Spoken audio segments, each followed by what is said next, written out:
j'espère que vous allez bien. Aujourd'hui on se retrouve pour une nouvelle vidéo. Et aujourd'hui je vais vous faire une sorte de tag, je pense qu'on peut l'appeler ça comme ça. J'ai déjà vu sur la chaîne de Nine ou Lily, enfin elles l'ont fait ensemble. Et je vais vous faire le tag famille livresque. Donc le principe est relativement simple. Je vais trouver des personnages livresques que j'aimerais avoir dans ma famille. Donc je vais trouver un frère, une sœur, une maman et un papa. On va commencer tout de suite. Et si je devais choisir une maman dans un univers livresque, je choisirais Corinne de l'Instant Précis ou les destins s'entremêlent d'Angélique Barbera, publié ici chez Michel Lafon.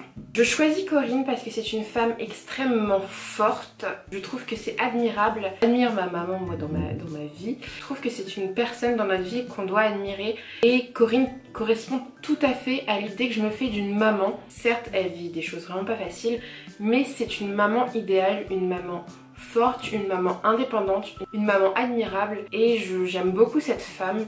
Et ce serait elle que je choisissais dans ma famille livresque. Si je devais choisir un papa, je choisirais Guy Montag de Fahrenheit 451 de Ray Bradbury, publié ici aux éditions Folio SF. Je le choisirais tout simplement parce que dans l'univers où lui vit, c'est le seul qui a la raison.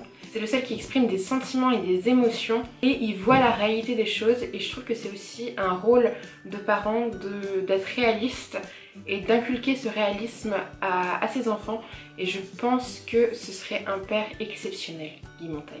En sœur, j'ai choisi Raven dans Le Joyau de Amy Ewing, publié dans la collection R chez Robert Laffont, parce que pour moi une sœur doit être synonyme de meilleure amie. Raven, c'est la meilleure amie du personnage principal, Violette. Pour moi c'est la meilleure amie. Du coup, comme elle est exceptionnelle en tant que meilleure amie, je suis sûre qu'elle serait exceptionnelle en tant que sœur. C'est une femme forte, drôle, indépendante, mais aussi qui aide. Et enfin, je trouve qu'elle a tous les caractères regroupés pour être une sœur idéale. Enfin, pour un frère, je n'ai pas hésité une seule seconde pour choisir ce personnage. Et j'ai choisi Elliot dans La Lune est à nous de Cindy Van Wilder, publié aux éditions Scrinéo. Cet enfant est tellement tolérant. Sa tolérance est tellement touchante.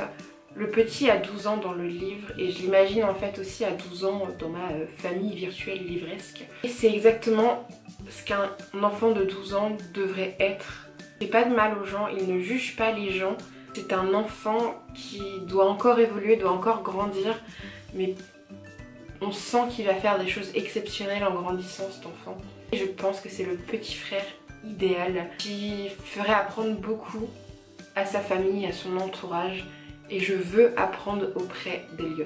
Voilà, je vous ai présenté ma famille livresque. Il me ferait tellement plaisir d'avoir en tant que famille livresque, bien sûr, je ne renie pas ma vraie famille, je kiffe ma famille, j'aime ma famille, ne vous inquiétez pas. Et juste pour le tag, comme je plonge dans la lecture, c'est une passion pour moi, j'ai voulu reprendre ce tag.